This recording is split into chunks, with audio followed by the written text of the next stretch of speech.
Hello my dear student. तो जैसा हमने लास्ट लेक्चर में हाइड्राइड के बारे में पढ़ लिया था, हाइड्राइड के बारे में अच्छे से समझ लिया था, तो अब हम स्टार्ट करते हैं नेक्स्ट कंपाउंड हमारा hydrogen and it's containing compound में। नेक्स्ट कंपाउंड जो हमारा होगा वो हमारा है H2O। H2O मीन्स आप लोग जानते हैं वाटर। ये काफ़ी सिंपल और काफ़ी इजी टॉपिक्स है बच्चों। आप लोगों को हैंड टू हैंड इसके थ्योरी नोट्स को अच्छे से समझ लेना चाहिए, ठीक है। तो यहाँ हम लिख सकते हैं first point, H2O is covalent hydride. H2O is a covalent hydride. Covalent hydride. H2O आपका क्या होता है बच्चों? कोवेलेंट हाइड्राइड होता है। H2O आपका क्या होता है बच्चों? कोवेलेंट हाइड्राइड, जो कि आपका क्या होता है बच्चों? गुड इंपॉर्टेंस रखता है, जो कि आपके नेचर में क्या रहता है बच्चों? गुड इंपॉर्टेंस, ठीक है। ये बात को ध्यान रखिए थोड़ा सा। नेक्स्ट आपका H2O का जो डाई इलेक्ट्रिक कॉन्स्टेंट होता है, इससे पहले हम स्ट्रक्चर देख लेते हैं बच्चों एक बार। स्ट्रक्चर क्या होता है? Structure of H2O।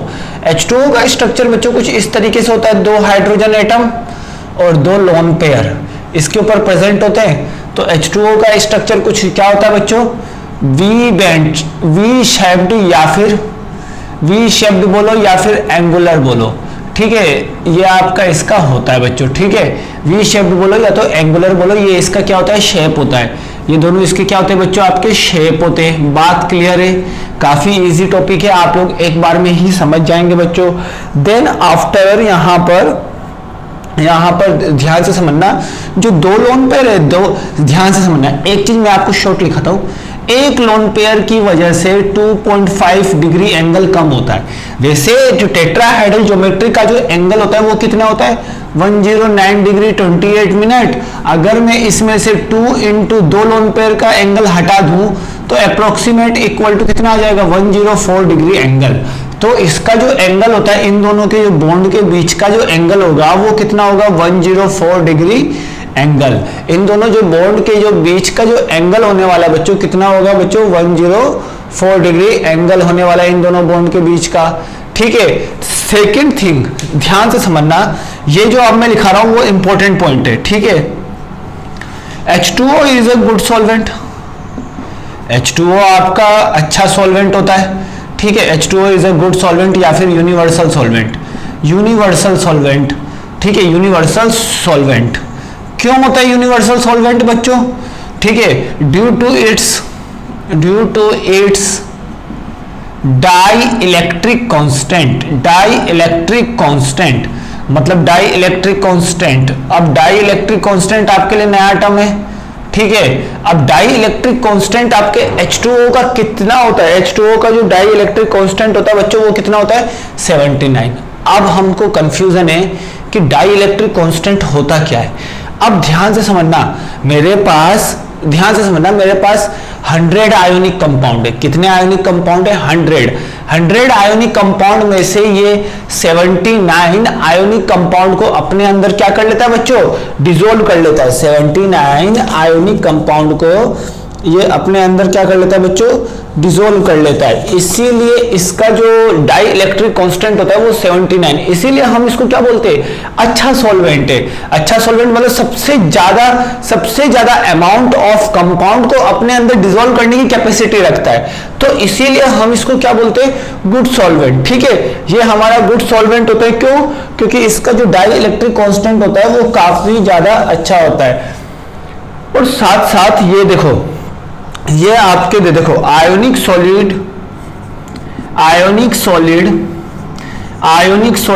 अब इसी में मैं बताता हूं, ionic solid soluble in H2O if, ठीक है।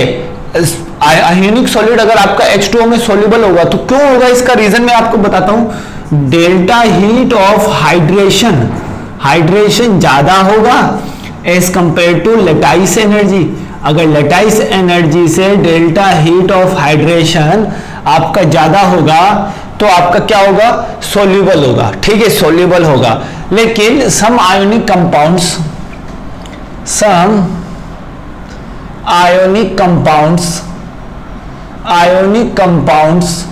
आर insoluble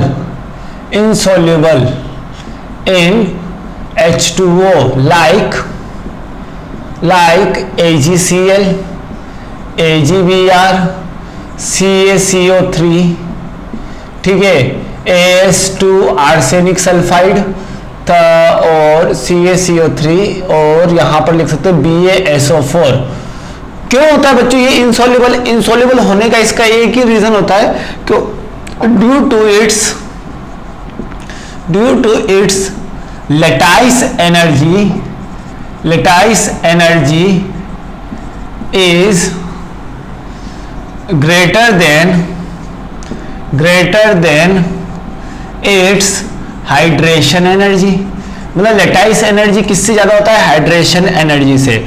अब ये इसलिए इनसॉल्युबल होता है। थोड़ा सा इस चीज को ध्यान से समझिएगा, ये क्वेश्चन पूछ सकता है आपका, क्यों ये क्वेश्चन आपसे पूछ सकता है, रीजन। तो ध्यान रखना, ये आपके वो जेईई एडवांस में मल्टीपल चॉइस में ये क्वेश्चन आपसे इजीली पूछ सकता है। तो इस चीज का ध्यान रखना, अगर आपका हाइड्रेशन एनर्जी अगर आपका लैटिस एनर्जी से ज्यादा होगा तो आपका कंपाउंड इनसॉल्युबल होगा। लेकिन जैसे ही लैटिस एनर्जी आपका ज्यादा हो जाएगा, मतलब ये इस लैटिस एनर्जी जैसे ही आपका ज्यादा हो जाएगा as compare to delta heat of hydration से, तो वो आपका कंपाउंड क्या हो जाएगा? Insoluble in water. ठीक है, इनसॉल्युबल इन वाटर। ठीक है, अब कंपाउंड में और भी देखते हैं बच्चों। अब हम धीरे धीरे हम एक दो कंपाउंड्स के बारे में और समझते हैं। मतलब H2O अभी खत्म नहीं हुआ है बच्चों। ठीक है, अब देखो यहां पर, अब ये तो मैंने बात किया था आयोनिक कंपाउंड्स के बारे में। ठीक है, अब कोवलेंट कंपाउंड्स का क्या खेल है इसी में, इसको फर्स्ट पॉइंट लिख दो ताकि आपको ध्यान रहे। सेकंड पॉइंट ये इसी का सब पॉइंट है बच्चों, इसी के सब पॉइंट के हिसाब से इसको समझो। ठीक है, अब बात करते हैं कि अगर कोवलेंट कंपाउंड होगा, covalent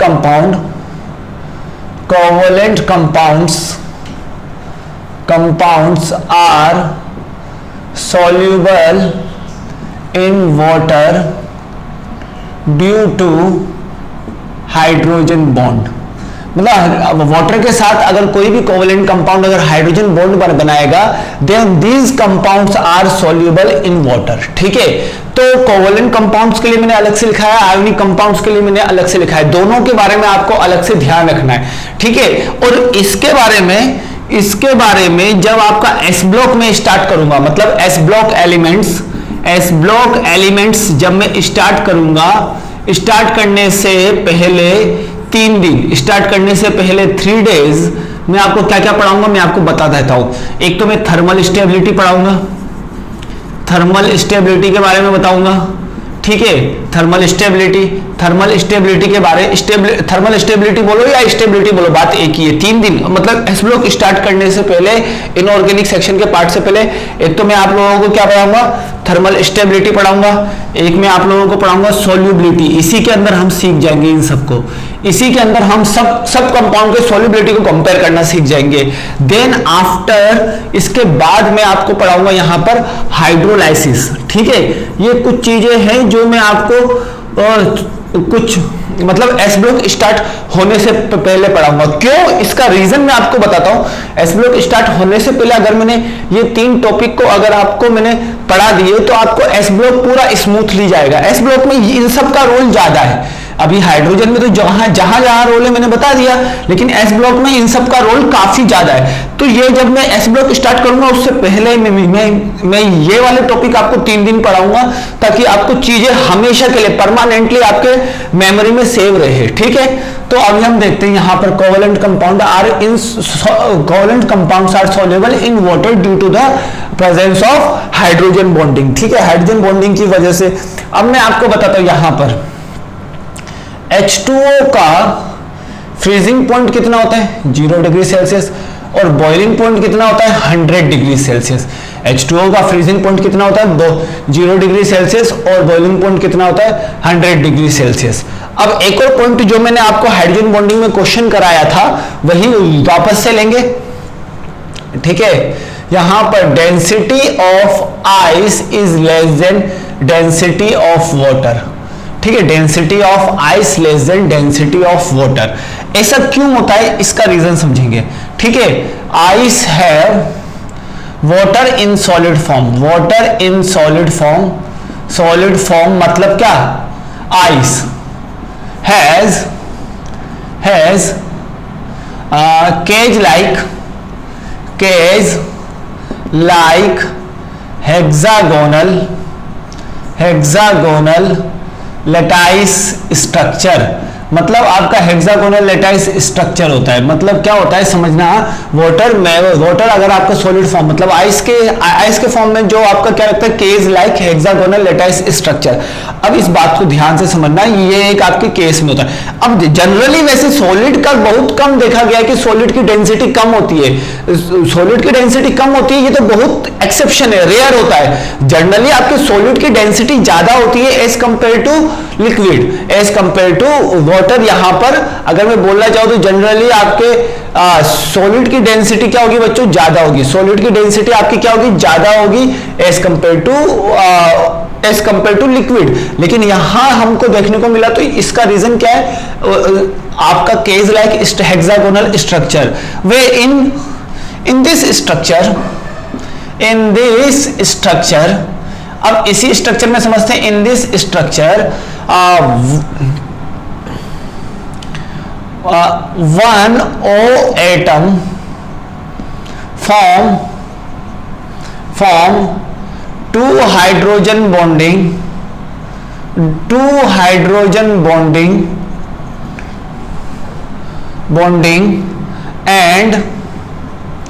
and two covalent bonding, मतलब यहां पर बोल सकते हैं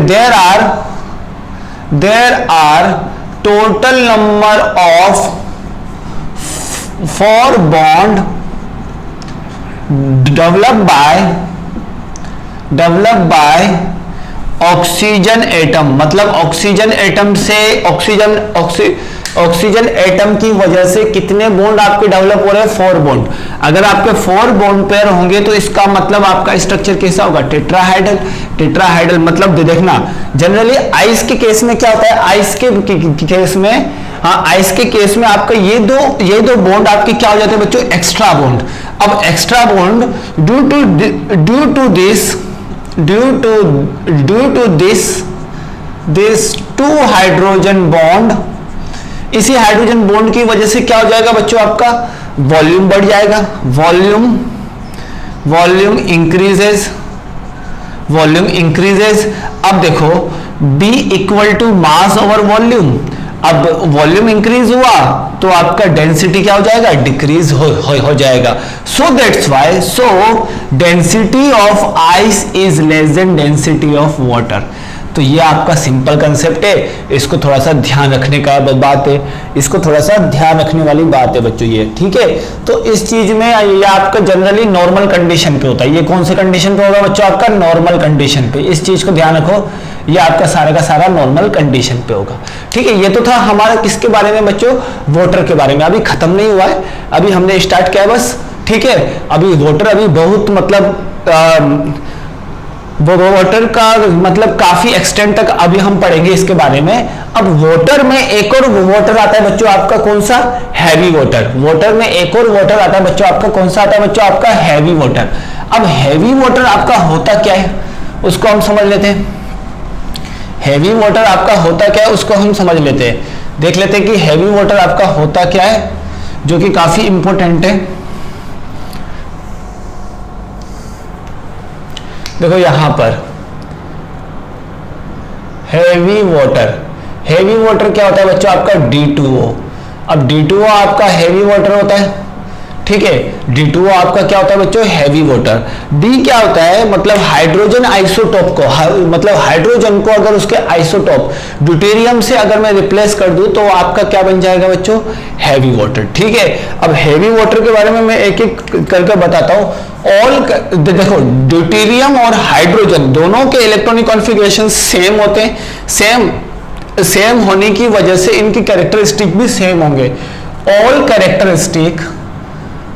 characteristics of H2O of D2O is similar to H2O, मतलब सारे कैरेक्टरिस्टिक D2O के H2O से सिमिलर होते हैं। सिमिलर होने की वजह से क्या होगा बच्चों, ध्यान से समझना, यहां पर ऑल फिजिकल प्रॉपर्टीज, अगला पॉइंट, ऑल फिजिकल प्रॉपर्टीज। अब क्यों होता है ये सब भी मैं आपको बताऊंगा। All physical properties all physical properties of D2O accept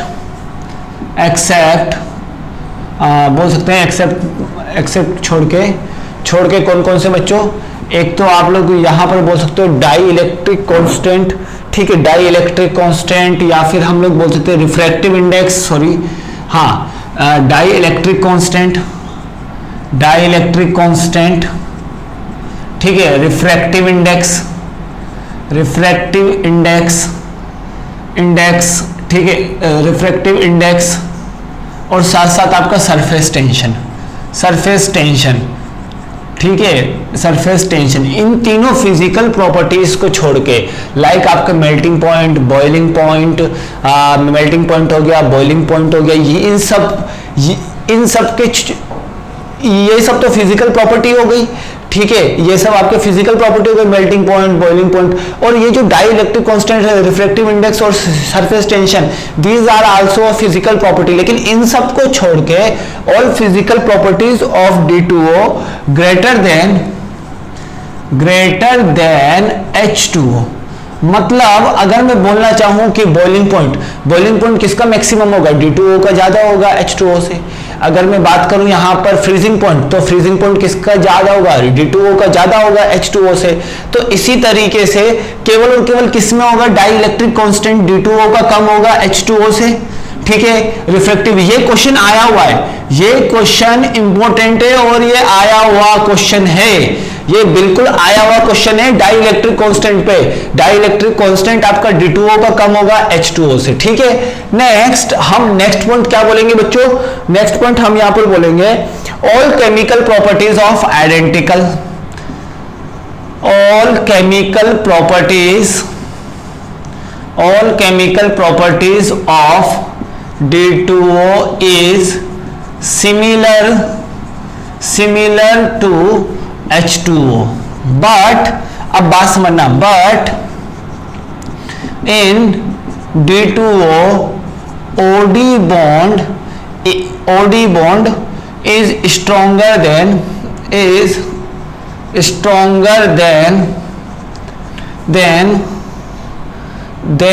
OH bond in H2O। मतलब H2O के अंदर जो OH बॉन्ड बना होगा, H2O के अंदर जो OH बॉन्ड होगा वो आपका क्या होगा, वीक होगा। अगर मैं बोलना चाहूं ये बॉन्ड A है, ये बॉन्ड B है, तो B बॉन्ड आपका कौन सा, A बॉन्ड आपका ज्यादा स्ट्रेंथ होगा।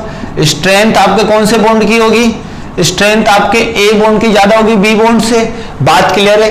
अब A बॉन्ड की स्ट्रेंथ आपके B बॉन्ड से ज्यादा है, मतलब बॉन्ड तोड़ने के लिए एनर्जी क्या लगेगी, मतलब यहां पर बॉन्ड डिसोसिएशन एनर्जी क्या लगेगी, ज्यादा लगेगी।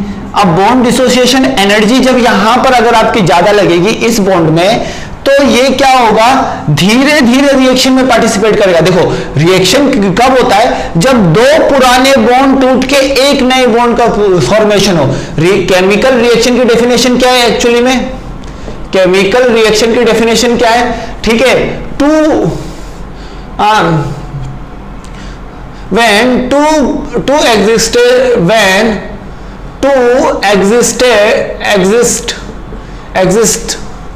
bonds are dissociated and form two new bonds।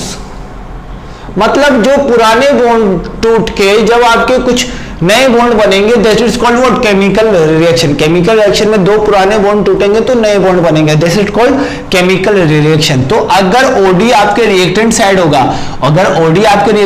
तो इस बॉन्ड को तोड़ने में ज्यादा टाइम लगेगा और इस बॉन्ड को तोड़ने में कम टाइम लगेगा। तो due to the due to the high strength of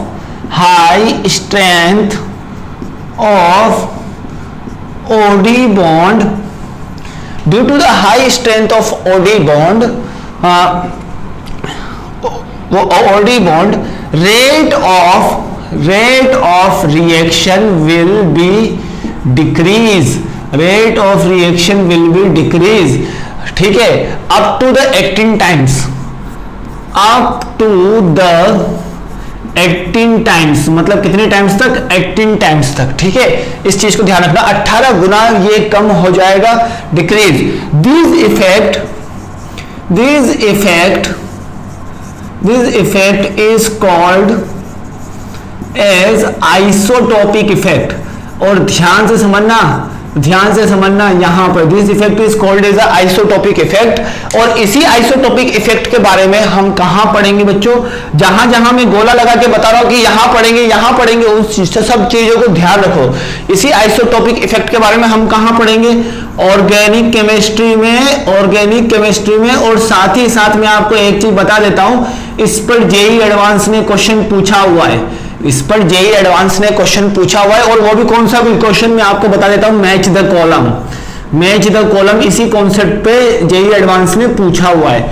ठीक है, तो यहां हम पढ़ेंगे आइसोटोपिक इफेक्ट के बारे में डेप्थ में, ऑर्गेनिक केमिस्ट्री में, वहां पर इसका वर्सेटाइल यूज है।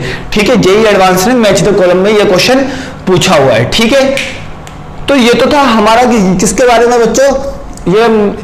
ये हमारे D2O के बारे में। ठीक है, अभी और भी पॉइंट्स के बारे में डिस्कस करेंगे बच्चों हम लोग। यहाँ पर काफी इजी है, तो एक एक करके सारे पॉइंट्स के बारे में डिस्कस करेंगे। देखो, small organism, D2O is harmful for small organism, ठीक है, but not harmful for human being, not so harmful for human being, मतलब ह्यूमन बीइंग के लिए उतना हार्मफुल नहीं होता है। ठीक है बच्चों, ये बात को ध्यान रखिए आप लोग। ठीक है, D2O is used as moderator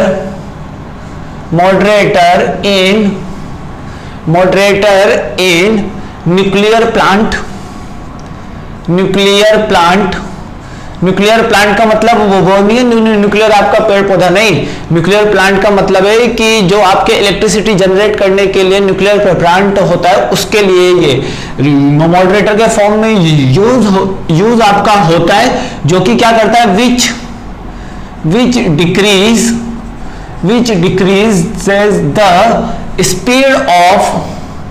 the speed of neutron। मतलब क्या होता है, आप लोगों ने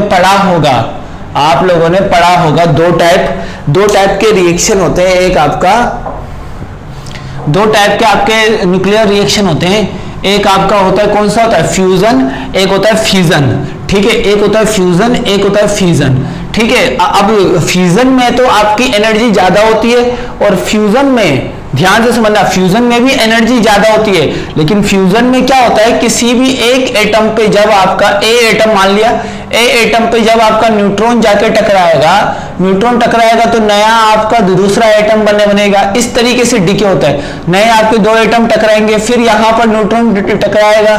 ठीक है, इस तरीके से आपको चेन रिएक्शन होता है। थोड़ा सा इस चीज से समझो।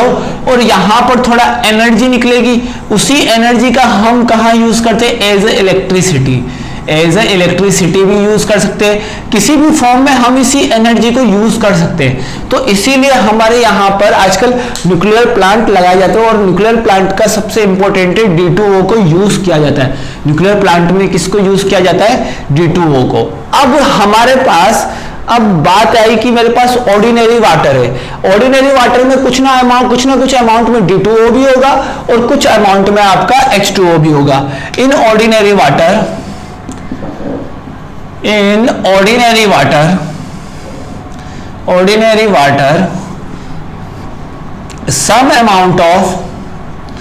some amount of D2O also present। also present, then we can separated it we can separate it by the mean of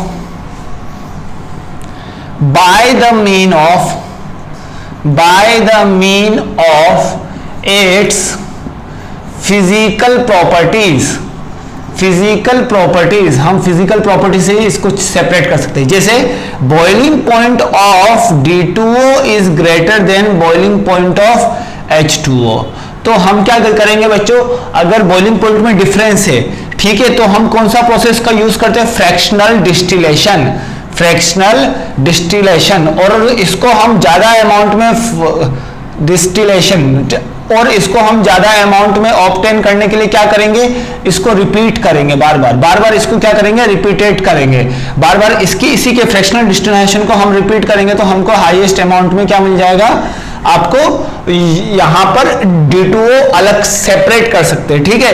और इसको ऐसे भी सेपरेट कर सकते हैं, freezing point of D2O is greater than freezing point of H2O, इसका 0 degree होता है, तो इसका बॉइलिंग पॉइंट इसका होता है 101 डिग्री, इसका होता है 100 डिग्री, इसका होता है बच्चों 3.9 डिग्री, इसका डिग्री सेल्सियस इसका फ्रीजिंग पॉइंट होता है D2O का। तो यहां पर हम क्या बोल सकते हैं, फ्रैक्शनल फ्रीजिंग के थ्रू भी हम इसको क्या कर सकते हैं बच्चों, हम इसको सेपरेट कर सकते हैं। हम इसको फ्रैक्शनल फ्रीजिंग के थ्रू भी हम इसको क्या कर सकते हैं बच्चों, सेपरेट कर सकते हैं, ठीक है। अगर हम इसको फ्रैक्शनल फ्रीजिंग के थ्रू भी सेपरेट करेंगे तो हमारा क्या अलग हो जाएगा बच्चों, आपका D2O यहां से आपका अलग हो जाएगा, ठीक है। तो इस तरीके से इन सब चीजों को आपको समझना पड़ेगा बच्चों, जो कि आपका काफी इजी है, ठीक है, जो कि आपका काफी ज्यादा इजी है, ठीक है। फ्रैक्शनल फ्रीजिंग को भी अगर मैं रिपीट करूंगा तो भी आपका बार बार रिपीट करने से आपका D2O अलग कर सकते हैं। इसका एक और पॉइंट मैं आपको बताता हूं, एक और पॉइंट जो कि काफी इंपॉर्टेंट है, बाय इलेक्ट्रोलाइसिस ऑफ वाटर, ठीक है, बाय इलेक्ट्रोलाइसिस ऑफ वाटर, ठीक है। तो एक और पॉइंट मैं आपको समझाता हूं, अब हम इसको कैसे ऑब्टेन कर सकते हैं, बाय इलेक्ट्रोलाइसिस ऑफ वाटर। ये क्वेश्चन आपसे देखो, ये क्वेश्चन आपका जेई एडवांस के लिए सबसे ज्यादा इंपॉर्टेंट है, जेई एडवांस के लिए आपका सबसे ज्यादा इंपॉर्टेंट है ये वाला पॉइंट, तो थोड़ा ध्यान रखो। बाय इलेक्ट्रोलाइसिस ऑफ वाटर, ठीक है, बाय इलेक्ट्रोलाइसिस ऑफ वाटर का अगर इलेक्ट्रोलाइसिस कराएंगे, वो ऑर्डिनरी वाटर का अगर मैंने इलेक्ट्रोलाइसिस कराया, तो अब देखो इलेक्ट्रोलाइसिस में आपका OD बॉन्ड भी होगा और H2O यहां पर इन D2O OD बॉन्ड होगा और इन H2O आपका OH बॉन्ड होगा। अब A और B, A बॉन्ड आपका ज्यादा स्ट्रॉन्ग होगा B बॉन्ड से, तो सबसे पहले आपका कौन निकलेगा, इसका मतलब क्या होता है, this comparison is shown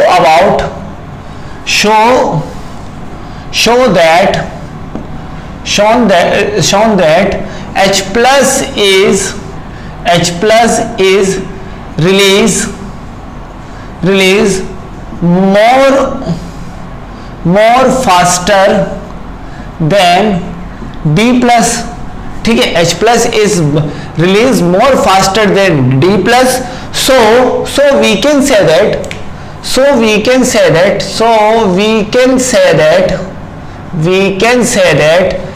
8 cathode H plus आपका किसमें कन्वर्ट होगा, H2 gas, so we can say that 8 cathode H2 gas released first, then D2 gas.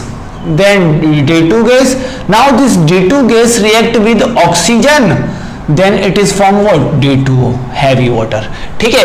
इस तरीके से हम यहां पर मतलब D2O को भी बना सकते हैं, D2O को भी सेपरेट कर सकते हैं। ये सब आप लोगों को याद होना चाहिए, ठीक है, अच्छे से याद होना चाहिए। नाउ अब हम चलते बच्चों इसके इंपॉर्टेंट पॉइंट्स पर। इसका इंपॉर्टेंट पॉइंट हमारा क्या क्या है उसको अब हम समझते हैं एक एक करके।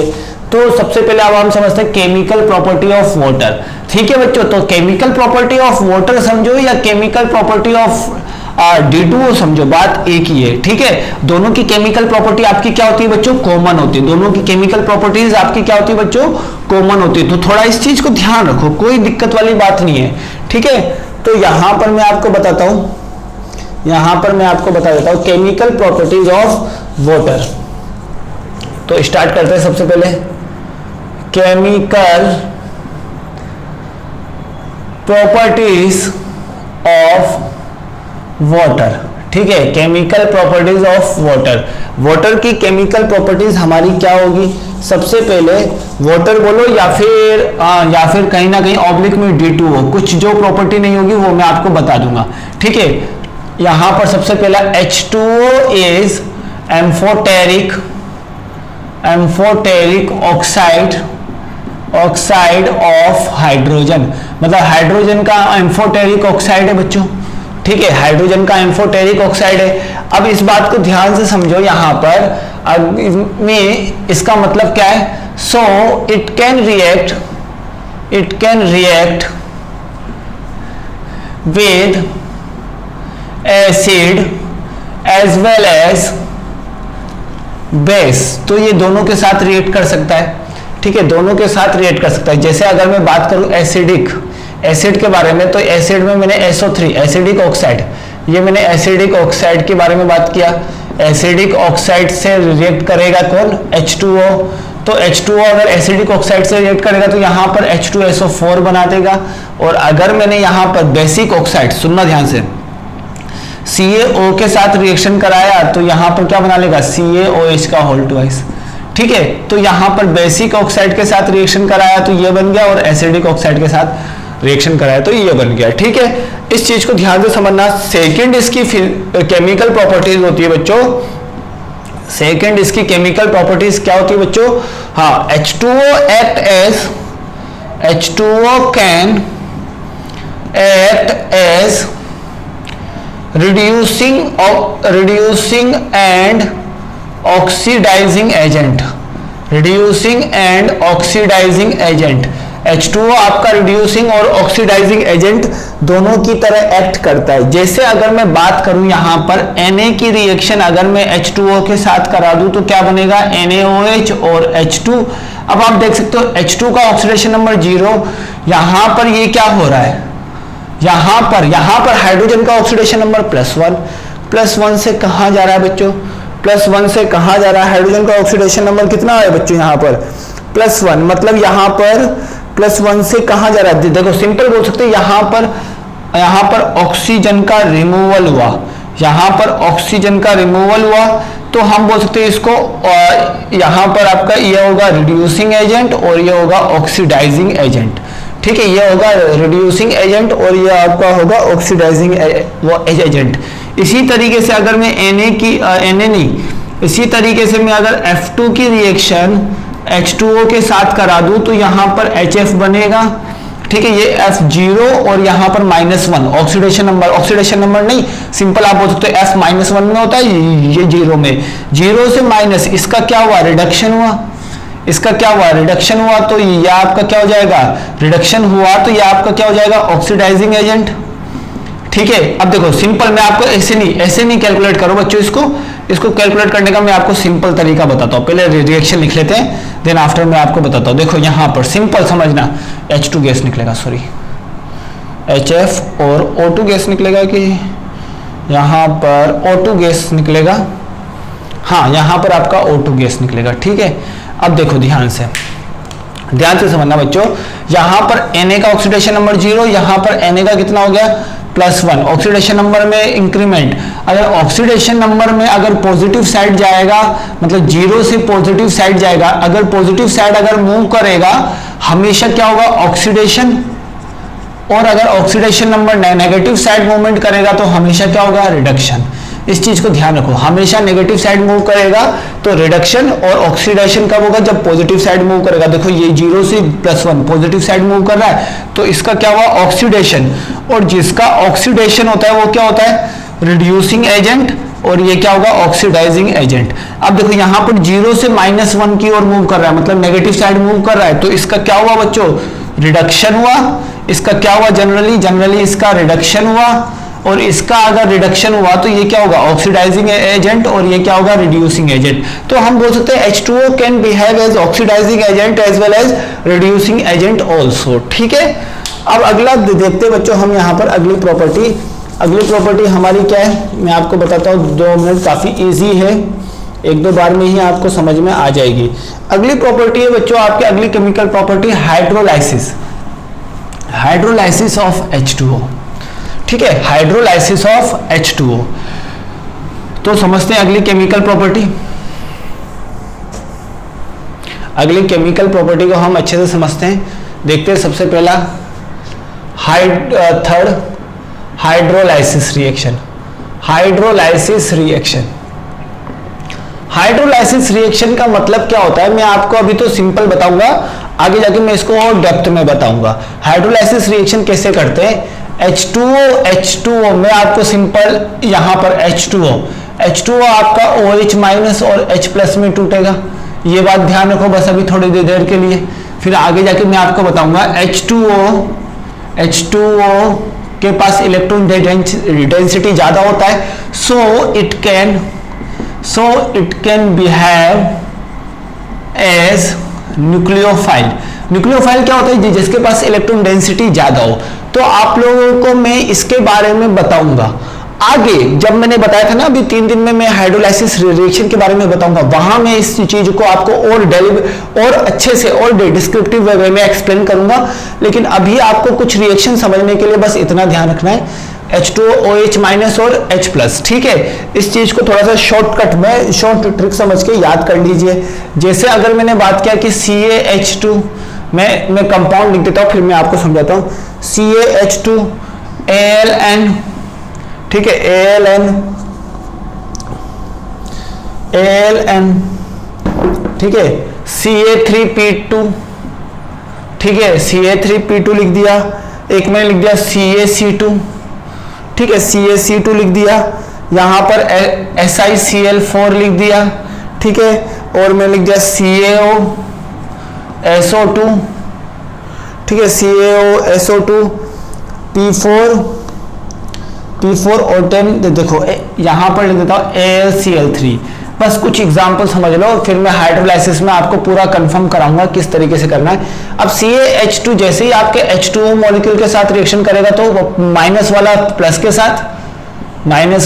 के साथ, और प्लस वाला रुको, यहां पर माइनस वाला प्लस देखो CaOH आपका सीधा ही आपका OH2 में कन्वर्ट हो जाएगा, सीधा ही आपका कैल्शियम हाइड्रोक्साइड में ये आपका कन्वर्ट हो जाएगा, और साथ में यहां पर हाइड्रोजन गैस का रिमूवल हो जाएगा। बस इस चीज को ध्यान रखो। एल्यूमिनियम नाइट्रोजन माइनस होगा तो इसके साथ प्लस वाला आ जाएगा NH3, और साथ में एल्यूमिनियम हाइड्रोक्साइड बन जाएगा। ठीक है, अब कैल्शियम में प्लस वाले के साथ हाइड्रोक्साइड आ जाएगा, माइनस वाला प्लस वाला है ना, ये आपका प्लस वाला पार्ट है, ये माइनस वाला, ये प्लस वाला, ये माइनस वाला, ये प्लस वाला, ये माइनस वाला। तो आप समझ सकते हो प्लस वाले के साथ आपका और इसके साथ क्या बन जाएगा, हाइड्रोजन जाके जुड़ जाएगा, माइनस वाले के साथ प्लस वाला, ये प्लस वाला, ये माइनस वाला।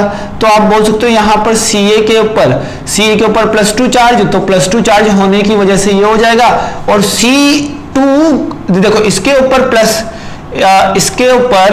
+2 चार्ज है तो इसके ऊपर -2, इसके ऊपर +2 चार्ज है तो इसके ऊपर -2, और C अब देखो ऐसे लिख सकते हैं इसको। अब जब मैंने इसको ऐसे लिखा तो यहां पर 2 हाइड्रोजन अटैच हो जाएंगे, इसका मतलब यहां पर क्या बनेगा, इस टाइप से बनेगा। मतलब अगर मैं सिंपली बोलना चाहूं तो C2 तो पहले से ही है और इसके ऊपर -2 चार्ज है तो 2H। ठीक है, Si के साथ SiOH4 और यहां पर HCl बन जाएगा, ये माइनस ये प्लस, ये प्लस ये माइनस, तो यहां पर क्या हो जाएगा बच्चों, CaOH whole twice plus H2O बन जाएगा, माइनस वाले के साथ H जाएगा। अब देखो यहां पर क्या होगा, यहां पर कंबाइन हो जाएगा रिएक्शन, तो इस रिएक्शन के बारे में मैं आगे बताऊंगा, यहाँ पर रिएक्शन कंबाइन होगा, इसके बारे में मैं आगे हाइड्रोलाइसिस में बताने वाला हूँ। AlCl3 ये प्लस पार्ट ये माइनस पार्ट, प्लस पार्ट में क्या हो जाएगा AlOH का होल थ्राइस और साथ में आपका HCl बाहर निकलेगा। तो इस तरीके से आपका कुछ हाइड्रोलाइसिस रिएक्शन शो करता है, कुछ आपके कुछ तो नहीं, मतलब ऐसे टोटल में पूरे इनऑर्गेनिक में आपको 100 रिएक्शन में ऐसे ही प्रैक्टिस कराऊंगा हाइड्रोलाइसिस वाले। 100 रिएक्शन में उस दिन आपको बताऊंगा हाइड्रोलाइसिस में, जो आप एक या दो कंसेप्ट से ही पूरे रिएक्शन को सॉल्व कर सकते हो, मतलब इजीली। तो 100 रिएक्शन का मैं एक ही कंसेप्ट बताऊंगा, बस आपको करना है, समझना है बस, ठीक है। अब नेक्स्ट हम अब समझते हैं बच्चों, यहां पर हाइड्रोलाइसिस तो हमने समझ लिया, अब हम समझते हैं hydride formation. Next hydride formation. अब आपने देखा होगा हाइड्राइड फॉर्मेशन में, देखो हाइड्राइड फॉर्मेशन में अब आपने देखा होगा हाइड्राइड फॉर्मेशन आपने पढ़ा दिए, क्रिस्टलाइन सॉलिड, ठीक है, वही होता है बच्चों आपका हाइड्राइड फॉर्मेशन। अब हाइड्राइड फॉर्मेशन क्या होता है, हाइड्राइड फॉर्मेशन क्या होगा बच्चों, ध्यान से समझना। यहां पर देखिए, यहां पर हाइड्राइड फॉर्मेशन क्या होगा, water attach with ionic solid.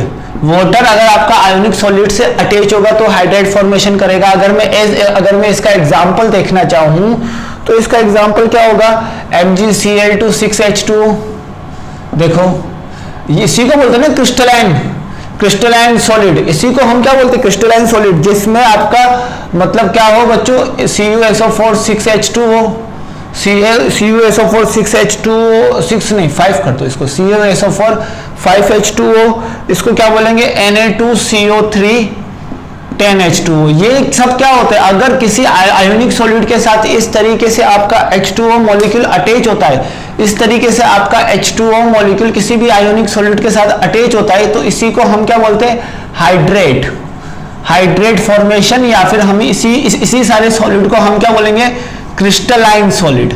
आप लोगों ने पढ़ा होगा क्रिस्टलाइन सॉलिड, इसी को हम क्या बोलेंगे क्रिस्टलाइन सॉलिड। क्लास 10th में आप लोगों ने पढ़ा ही है, ठीक है, आप लोगों ने पढ़ा होगा ब्लू विट्रॉल, ठीक है, ग्रीन विट्रॉल, तो वही सब आपके क्रिस्टलाइन सॉलिड होते हैं। तो ये जो हाइड्रेट का जो फॉर्मेशन होता है वो 3 टाइप के होते हैं। हाइड्रेट्स जो होते हैं वो आपके 3 टाइप के होते हैं। हाइड्रेट्स आपके कितने टाइप के होते हैं बच्चों, 3 टाइप के। एक होते हैं एनायनिक हाइड्रेट, एक एनायनिक नहीं, कैटायनिक से स्टार्ट करते हैं। एक होते हैं कैटायनिक हाइड्रेट, ठीक है, एक होते हैं कैटायनिक हाइड्रेट, एक होते हैं बच्चों आपके एनायनिक हाइड्रेट, एक क्या होते हैं बच्चों आपके एनायनिक हाइड्रेट, और एक आपका क्या होता है बच्चों, कौन सा हाइड्रेट होगा, एक आपका सिंपल हाइड्रेट, एक आपका हम बोल सकते हैं यहां पर इसके बारे में कि एक आपका यहां पर सिंपल हाइड्रेट होगा, तो सिंपल हाइड्रेट भी होगा, सिंपल हाइड्रेट, ठीक है। अब हमको मोस्ट इंपोर्टेंटली हमको क्या समझना है, कैटायनिक हाइड्रेट और एनायनिक हाइड्रेट। सिंपल हाइड्रेट के बारे में हम आगे धीरे धीरे समझते जाएंगे, मैं आपको वहां पर बताऊंगा, मैंने आपको यहां पढ़ाया था, यहां पढ़ाया था, वो सब मैं बताऊंगा, मैंने आपको कहां पढ़ाया था वो सब मुझे वो आइडिया है कि कौन से किस टॉपिक में मैंने पढ़ाया था। बस मैं जैसा जैसा बोलता जाऊं कि आपको आज ये वाला टॉपिक पढ़ के आना है, वो वाला टॉपिक पढ़ते जाओ। जैसे मैंने बोला केमिकल बॉन्डिंग 3 से 4 बार पढ़ो। अब ध्यान रखना, आपकी जैसे ही एस ब्लॉक खत्म होता है, एस ब्लॉक जैसे ही स्टार्ट होता है, स्टार्ट होने के 3 दिन पहले मैं जो 3 टॉपिक पढ़ाऊंगा उससे पहले आपको केमिकल बॉन्डिंग पढ़ना है, उससे पहले आपको केमिकल बॉन्डिंग पढ़ना है। और केमिकल बॉन्डिंग में आपको कौन कौन से टॉपिक पढ़ना है वो भी मैं आपको बताऊंगा, ठीक है, चिंता वाली कोई बात नहीं। अब देखो कैटायनिक हाइड्रेट आपका होता क्या है बच्चों, कैटायनिक हाइड्रेट में क्या होगा, H2O विल अटैच, यहां पर बोल सकते हैं H2O will attach to cation with coordinate bond. H2O आपको कौन से बॉन्ड से अटैच होगा बच्चों, कोऑर्डिनेट बॉन्ड से। जैसे एग्जांपल में बात करूं CrH2O 6Cl3, ये इसका एग्जांपल हुआ। अब एनायनिक में क्या होगा, H2O will attach to metal metal cation with coordinate bond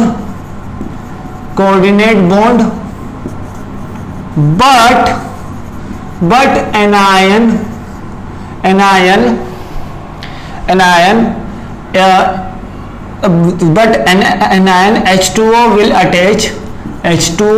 attach by hydrogen bonding, मतलब हाइड्रोजन बॉन्डिंग के थ्रू अटैच होगा। जैसे मैं अगर इसको लिखना चाहूं तो Cu, समझना ध्यान से, इसका एग्जांपल मैं लिखना चाहूं तो क्या आएगा, CuH2O4, बाहर एक SO4 और बाहर ये H2O। ये वाला जो H2O है ये बहुत ही अच्छा और बहुत ही सुंदर क्वेश्चन है, ये पूछा जा चुका है, ये क्वेश्चन पूछा जा चुका है, इसलिए मैं आपको पहले बताता हूं। ये जो H2O होगा वो SO4 के साथ हाइड्रोजन बॉन्ड से अटैच होगा, लेकिन जो ये H2O होगा वो इसके साथ कोऑर्डिनेट बॉन्ड से अटैच होगा। तो सिंपली इस मॉलिक्यूल को मैं कैसे लिखता हूं, CuSO4 5H2O। तो इसके अंदर कौन कौन से बॉन्ड प्रेजेंट हो गए, देखो ये आयोनिक बॉन्ड तो प्रेजेंट हुआ, ये आयोनिक बॉन्ड तो प्रेजेंट हुआ साथ साथ। अब देखो इसके अंदर CuH2O4 SO4.H2O, अगर मैं इसको लिखना चाहूं तो CuH2O4, ठीक है, और यहां पर आपका H2O, इसके ऊपर प्लस साइन और +2, इसके ऊपर SO4 2-, तो इन दोनों के बीच तो आयोनिक बॉन्ड हुआ। अब इन दोनों के बीच कौन सा बॉन्ड हुआ, कोऑर्डिनेट बॉन्ड हुआ। इन दोनों के बीच कौन सा बॉन्ड हुआ, हाइड्रोजन बॉन्ड हुआ। और इस मॉलिक्यूल के अंदर क्या हुआ, कोवैलेंट बॉन्ड। तो इस तरीके से इसके अंदर चारों बॉन्ड प्रेजेंट होते हैं बच्चों, चारों बॉन्ड प्रेजेंट होते हैं। थोड़ा सा ध्यान से समझो, इस तरीके से इसके अंदर कितने, चारों के चारों बॉन्ड आपके क्या होते हैं बच्चों, प्रेजेंट होते हैं। ठीक है, काफी सिंपल कंसेप्ट है। ठीक है, एक दो बार समझोगे तो आपको समझ में आएगा। अब सबसे इंपॉर्टेंट बात मैं बताने जा रहा हूं बच्चों, वाटर एब्जॉर्बर, वाटर रिलीजर। ठीक है, वाटर एब्जॉर्बर और वाटर रिलीजर, क्या होता है वाटर एब्जॉर्बर और वाटर रिलीजर बच्चों। ठीक है, ध्यान से समझना, वाटर एब्जॉर्बर एंड वाटर रिलीजर। ठीक है, ये दो पॉइंट के बारे में ध्यान से समझेंगे, एक होता है वाटर एब्जॉर्बर, एक होता है वाटर रिलीजर। अब देखो वाटर एब्जॉर्बर, एब्जॉर्ब का मतलब आप समझ रहे होंगे कि वाटर को एब्जॉर्ब करने वाला, वाटर को क्या करने वाला बच्चों, एब्जॉर्ब करने वाला। तो वाटर को एब्जॉर्ब करने वाला मतलब क्या होगा, वाटर एब्जॉर्बर होगा। तो वाटर एब्जॉर्बर के बारे में समझते हैं। Some ionic solids are absorb water molecule from atmosphere। ठीक है, atmosphere, these solids are called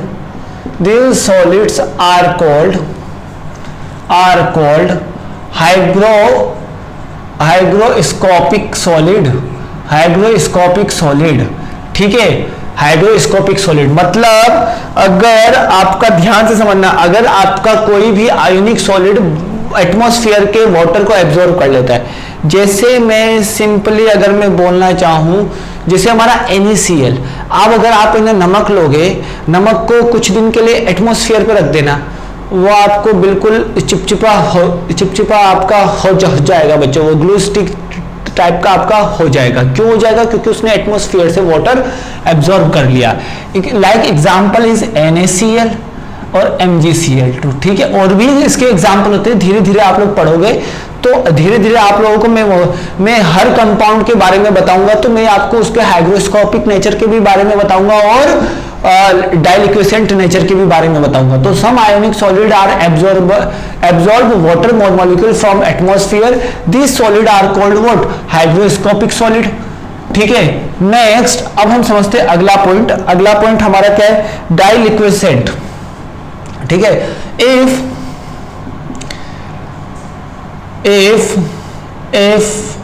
water molecule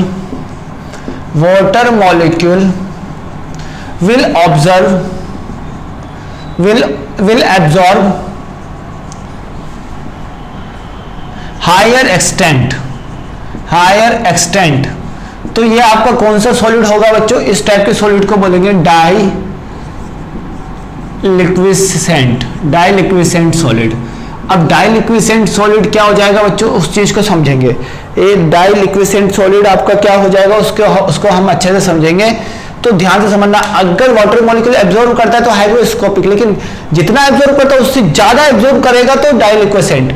अब डाइलिक्विसेंट क्या होगा, देखो जैसे हमारे किसी सब्सटेंस ने आपका H2O एब्जॉर्ब कर लिया, मतलब पहले क्या बन गया, पहले वो आपका ये बन चुका है, हाइग्रोस्कोपिक सॉलिड बन चुका है। अब वो और वाटर एब्जॉर्ब कर रहा है। कहां से वाटर एब्जॉर्ब कर रहा है, एटमॉस्फेयर से, ठीक है, एटमॉस्फेयर से वो वाटर एब्जॉर्ब कर रहा है। अब ध्यान से समझना, इसके अंदर पहले से ही हाइग्रोस्कोपिक होने की वजह से इसके अंदर वाटर मॉलिक्यूल होगा, ठीक है। अब वाटर मॉलिक्यूल होने की वजह से ये जो सब्सटेंस है इसका भी कुछ ना कुछ आपका वेपर प्रेशर होगा, इसका कुछ ना कुछ आपका क्या होगा, वेपर प्रेशर होगा।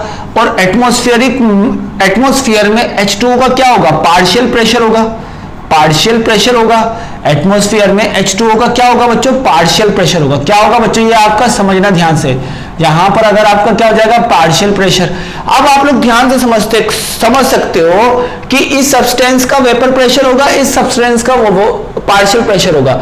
अब मुझे ये बताओ, H2O इसके अंदर कब जाएगा, H2O इसके अंदर कब जाएगा। कोई भी मॉलिक्यूल आपके हायर प्रेशर से लोअर प्रेशर की ओर मूव करता है, ध्यान से समझना। तो मतलब H2O क्या करेगा, if molecule will absorb higher extent, मतलब हाइग्रोस्कोपिक बनने के बाद भी और वाटर को एब्जॉर्ब कर रहा है, तो कब करेगा बच्चों, इसका कंडीशन क्या है, कंडीशन क्या है बच्चों, डाइलिक्विसेंट की कंडीशन है vapour pressure of substance, vapour pressure of substance का वेपर प्रेशर अगर आपका यहां पर partial pressure of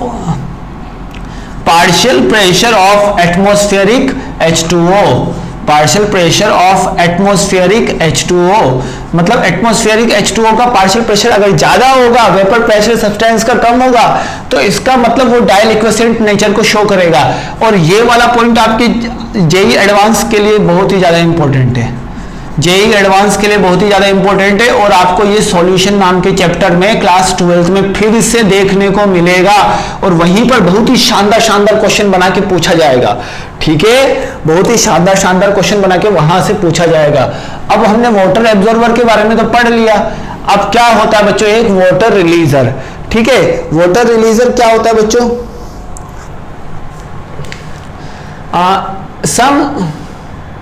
some ionic solid is released water from it is called efflorescence, ठीक है। हम क्या बोलते हैं, efflorescence बोलते हैं, इफ्लोरोसेंस, ठीक है, ये होता है बच्चों। अब इफ्लोरोसेंस कब होगा, अब देखो ध्यान से, अगर ये मेरे पास सब्सटेंस है, अब देखो सब्सटेंस का हो गया, सब्सटेंस में वो वाटर रिलीज कर रहा है, वाटर बाहर रिलीज कर रहा है, वाटर मॉलिक्यूल बाहर रिलीज कर रहा है। इसका मतलब जो एटमॉस्फेयर है, एटमॉस्फेयर में जो partial pressure of water molecule है और सब्सटेंस का जो वेपर प्रेशर है, तो क्या बोलेंगे, अब वाटर मॉलिक्यूल बाहर जा रहा है, मतलब वेपर प्रेशर के फॉर्म में बाहर जा रहा है, वेपर प्रेशर के फॉर्म में क्या जा रहा है, बाहर जा रहा है। अब वेपर प्रेशर के फॉर्म में बाहर जा रहा है, तो क्यों जा रहा है, क्योंकि आप लोग समझ सकते हो कि कोई भी मॉलिक्यूल लोअर हाई प्रेशर से लोअर प्रेशर की ओर मूव करेगा, तो यहां पर मतलब सब्सटेंस का वेपर प्रेशर ऑफ सब्सटेंस आपका ज्यादा हो जाएगा as compare to what, partial pressure of H2O of atmosphere. तो इस तरीके से आपका क्या हो जाएगा, एफ्लोरोसेंस की कंडीशन क्या हो जाएगी बच्चों, ये हो जाएगी, और डाइलिक्विसेंट की कंडीशन ये हो जाएगी। ये दोनों पॉइंट को आपको अच्छे से समझना है, एक दो बार आप लोग करोगे तो आप लोगों को समझ में आ जाएगा धीरे धीरे। आई होप सो कि आपको आज का यहां तक का लेक्चर समझ में आया होगा। आज हमने H2O के बारे में पढ़ लिया, कल हमारा लास्ट टॉपिक है H2O2 और टेम्पररी और परमानेंट हार्डनेस, ठीक है। आपको एक एक पॉइंट को याद करना है, एक एक पॉइंट आपको याद होना चाहिए जो जो मैंने आपको बताया है। एक एक पॉइंट अगर आपको मेमोराइज रहेगा इस टॉपिक में तो आप दुनिया का कोई सा भी क्वेश्चन सॉल्व कर सकते हो। ठीक है, आई होप सो कि आपको यहां तक समझ में आएगा। So thanks for watching this.